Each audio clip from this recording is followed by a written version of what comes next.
מוכן? אני כבר מקליט. זה רב דודי, מנקה משקפיים. באיזה יום? זה מירוץ כאילו זה? אבל זה יהיה בחנוכה. אוקיי, בסדר. יאללה. Ready? אני כבר מקליט. Okay. Chanukkah Sameach, everybody.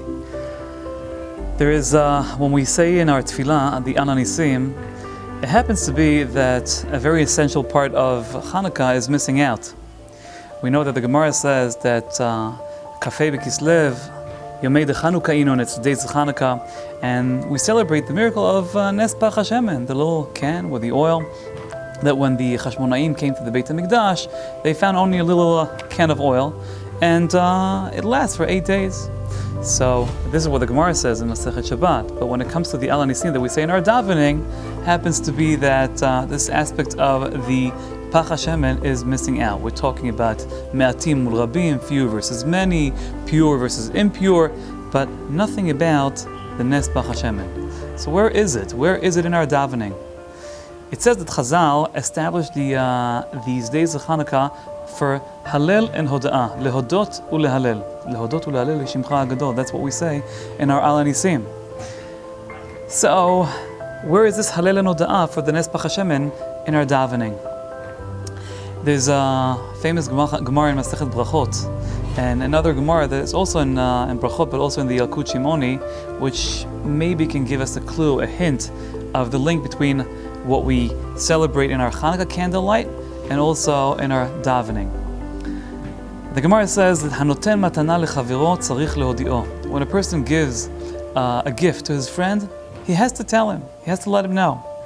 The Gemara learns this from the story of Shabbat, that HaKadosh Baruch Hu Hashem told Moshe Rabbeinu to tell the Jews that he has a wonderful gift, Shabbat, and he's about to give it to them. So go tell the Jews, go tell the people of Israel that I'm going to give them a gift, the gift of Shabbat. So from here we know that the Gemara says that if a person feeds a baby, for example, he has to tell his mom that he gave him the bread, because he gave him a meal. He gave him a meal, so now she doesn't need to make food for the kid. The Gemara also says in Masechet Brachot that if a person takes food without benching, without making a bracha, he is mo'el. What does it mean to be mo'el?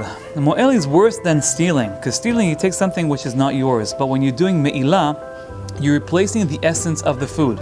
If the food was created for you to enjoy, but not that you enjoy, but to bless HaKadosh Baruch Hu for the gift that He gave you, and to recognize that Hashem gave you this gift, so instead of that, what are you doing? You're eating like a beast, and you're taking only the physical aspect of the food and replacing the essence of the creation of that food. So kol hanehena min ha'olam hazeh belo bracha ke'ilu ma'al. Maybe the idea is the following idea.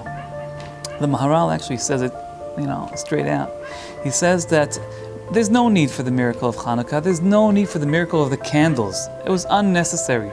And as we know, the Beit Yosef asked this question, and many asked the question about, at the end of the day, we could have lit with non-kosher oil, with oil which is tameh, because tum'at chuya b'tzibur.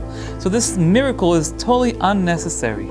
However, there's another miracle which is the main miracle of Chanukah. The miracle of the war, of few against many, pure against impure.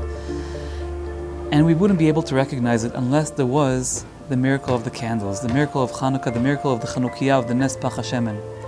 Sometimes in our lives we're unable to recognize the miracle, the ordinary, daily miracles of our life. War is a great miracle. Victory in a war is a great miracle.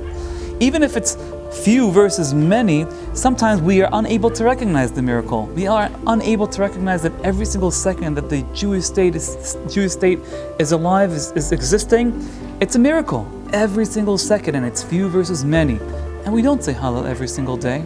So sometimes, says the Maharal, we need a big miracle, like an unbelievable miracle that a tiny little can lasts for 8 days. But what is it for? For us to understand that the daily miracle of the war is also a miracle. The miracle of Chanukah candles is for us to understand, to be able to be thankful for the miracle of the war against the Greeks. Maybe this is why in the Gemara in Masechet Shabbat we emphasize the miracle of the Chanukkah candles, but in our davening, we emphasize the battle and the winning of the war against the Greeks. May we all be zocheh to be thankful to God and take this experience of Hanukkah, of being able to be lehodot ulehalel, to recognize the miracles of God. We don't need great, huge miracles like the Hanukkah candle, like out of this world, from the Olam Haba. We have to get this senses to be able to be makir todah, lehodot ulehalel, not to enjoy this world, not to derive any benefit from this world without a bracha. Because kol hane'ena min ha'olam hazeh belo bracha, like brachot. If you eat from a food without recognizing, you're replacing the essence of the creation of this food. May we always zoche again to see and open our eyes and see the daily miracles that we as Jewish people receive from God every single day. And that should be the blessing of Hanukkah to all of us. Chanukkah Sameach.